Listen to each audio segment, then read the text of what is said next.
अस्सलाम वालेकुम जी my dear YouTube family. मैं बिल्कुल ठीक हूँ और उम्मीद करती हूँ कि आप सब लोग भी बिल्कुल ठीक ठाक होंगे, अल्हम्दुलिल्लाह जी। जैसे कि आप देख सकते हैं कि दुआ ने देखते देखते अपनी सिचुएशन किस कदर ख़राब कर ली है। नौशेरवा गजनवी की ज़िंदगी में किस कदर तलखियाँ घोल चुकी है और जो आपस की मोहब्बत थी वो ऑलमोस्ट ख़त्म हो चुकी है। क्योंकि मसला ये है कि दुआ के साथ सिर्फ एक ही बंदा सिंसियर है और वो है गजनवी। तो वो बंदी जो है ना उसको भी घास डालने के लिए तैयार नहीं है। पता नहीं किस गुमान में है, नवी नवी दौलत लब गई है शायद, इसलिए वो ज़्यादा ही कुछ हवाओं में उड़ना शुरू हो गई है, अपने आप को मालकन समझना शुरू हो गई है। जिस शख्स ने तुम पे इतने एहसान किए हैं कम से कम उसे अपडेट तो देती रहो, ना कि उसे तुम्हारी अपडेट बाहर से मिले और किस तरीके से फोल्ड करके कोई दे, नमक मिर्च मसाले लगा के दे।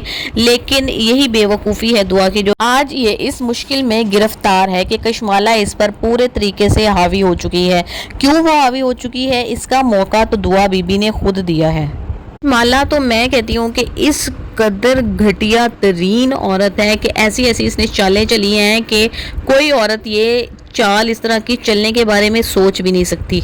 एक के बाद एक मैं कहती हूँ कि उसका घटिया दिमाग इतनी चालें चल रहा है कि फिजा को मौका बिल्कुल भी नहीं मिल रहा कि खुद को डिफेंड किस तरीके से करे। जब वो खुद को डिफेंड करने की कोशिश करती है तो उसके मुंह से इस किस्म के फब्बल किस्म के साउंड्स निकलने लग जाते हैं। नहीं मैं तो अम्मी के घर गई थी, मैं तो इस तरह से, मैं तो उस तरह से। भाई जब तमाम सबूत तुम्हारे खिलाफ आ रहे हैं, तस्वीरें आ रही हैं, गवाहियां आ रही हैं, तो फिर तुम्हारी बात कौन सुनेगा। नौशेरवा की बात बिल्कुल ठीक है कि गाड़ी में तुम्हारे साथ गार्ड्स मौजूद थे। अगर तुम अपनी वालदा से मिलने गई थी और वापस आ रही थी और ये रास्ते में आ गया तुमसे मिलने के लिए, तो अल्लाह की बंदी गार्ड्स हैं तुम्हारे पास, तुम एक इशारा करो उनको कि इसकी तबीयत साफ कर दो, टांगे तोड़ दो इस बंदे की जो मेरा पीछा करने से बाज नहीं आ रहा, मेरी जिंदगी तबाह करने के बाद भी इसको सुकून नहीं आ रहा। तो कैसे वो तुम्हारी बात नहीं मानेंगे।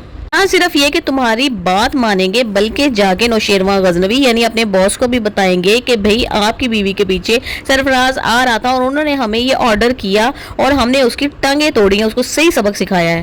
जाहिर सी बात है वो बंदा जिसने तुम्हारी इतनी बड़ी बड़ी गलतियां माफ कर दी, उसने तुम्हारा घर से भागना माफ कर दिया, अपनी बहन की शादी खराब करना माफ कर दिया, तुम्हें धोखा देना माफ कर दिया, तो यही बात सुनकर पिघल जाता। और फिर जब तुम्हारा सरफराज के साथ कोई ताल्लुक नहीं रह गया, उसने तुम्हारी बहन को भी जलील और रुसवा करके तलाक दे दी, तुम्हें भी पूरे ज़माने में इस कदर जलील किया कि तुम किसी को मुंह दिखाने के काबिल नहीं रहेगी।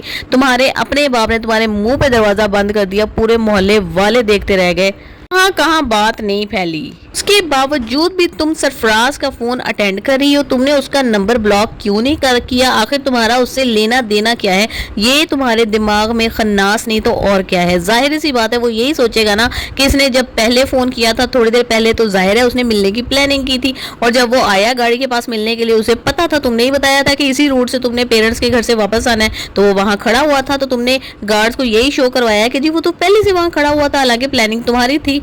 फिर भी नौशेरवा गजनवी ने पिस्तौल निकाला, पता नहीं इसके पिस्तौल में गोलियां होती हैं या नहीं होती हैं, मुझे तो अब शक सा होने लगा है कि हर दफ़ा ये पिस्तौल निकालता है लेकिन गोली कोई नहीं निकलती, ना इसमें इतना हौसला है कि गोली को निकाल सके। एक इंसान, एक घटिया इंसान जिसको कि आप जॉब से निकाल चुके हैं, जिसके आपके घर आने पर पाबंदी है, वो आपके बेडरूम में आके आपकी बीवी के कंधे पे हाथ रख देता है और आपसे गोली नहीं चलाई जाती।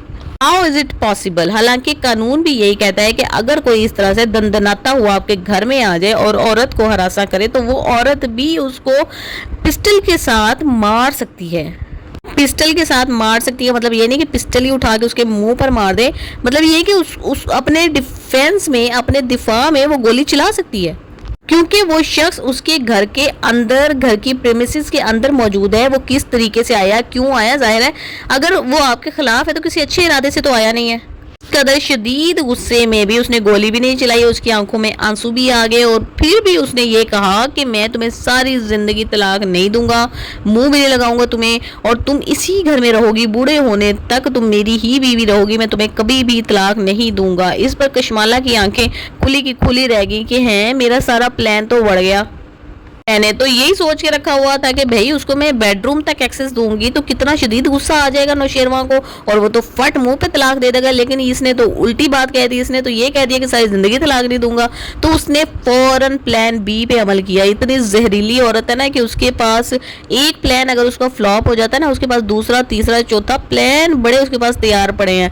उसने जो है ना खाने में कोई ऐसी चीज़ मिलानी है कि नौशेरवा की तबीयत हो जानी है बहुत ज़्यादा ख़राब, और फिर उसने दुआ को कहना है जी तुमने क्या मिला दिया, हाय अल्लाह क्या मिला दिया तुमने खाने में। इतना शातिर दिमागी से उसने काम लिया और फिर ऐसी वो एक्टिंग कर रही है कि देखने वाला हैरान रह जाता है, और दुआ फिर चोर बन गई। दुआ जब रोते रोते अपने घर आएगी और अपनी माँ को अपना दुखड़ा सुनाएगी कि हाय हाय मेरा पुराना आशिक, मेरा एक्स बॉयफ्रेंड सरफराज मेरे से तो शादी करना चाहता है, वो दीवाना हुआ फिरता है और इतना भी उसको मना करूं वो बाज आता ही नहीं है। अम्मी मैं क्या करूं? ये सुनकर फिजा के तो तन बदन में आग लग जाएगी। वो कहेगी कि मुझे तो शर्म से डूब मरना चाहिए कि जिस दरिंदे जिस घटिया इंसान की मैंने इतनी ज़्यादा खिदमत की, सारी उसकी बदतमीजियाँ उसकी माँ की उसकी बहन की बर्दाश्त की, अब बच्चा उसने मार दिया ये भी मैंने बर्दाश्त किया। फिर भी मैंने कहा चलो कोई बात नहीं मेरा घर ना टूटे, लेकिन अब वो घटिया आदमी मुझे तलाक देने के बाद अब तुम्हारे पीछे चक्कर चला रहा है, और तुम ही वो औरत थी कि जिसकी वजह से शादी वाले दिन मुझे जलील होना पड़ा। अगले दिन जब मैं उठी हूँ तब से, जब से उसको पता चला कि मैं तुम्हारी बहन हूँ, तब से ही उसका बिहेवियर मेरे साथ बदल गया था। अदरवाइज पूरी रात तो वो बिल्कुल मेरे हुस्न के कसीदे पढ़ता रहा था और बड़ा ही खुश था मेरे साथ शादी होने पर। तो जाहिर सी बात है कि तुम्हारा ही ये फॉल्ट है, मेरा घर तुमने तबाह कर दिया, मुझे जलील और रुस्वा कर दिया, तलाक याफ्ता बना के घर बिठा दिया। मैं बच्चे की माँ बनने वाली हूँ, मेरा शौहर जिंदा है, मेरे बच्चे का बाप जिंदा है, लेकिन वो बच्चा उससे मिल कभी भी नहीं पाएगा।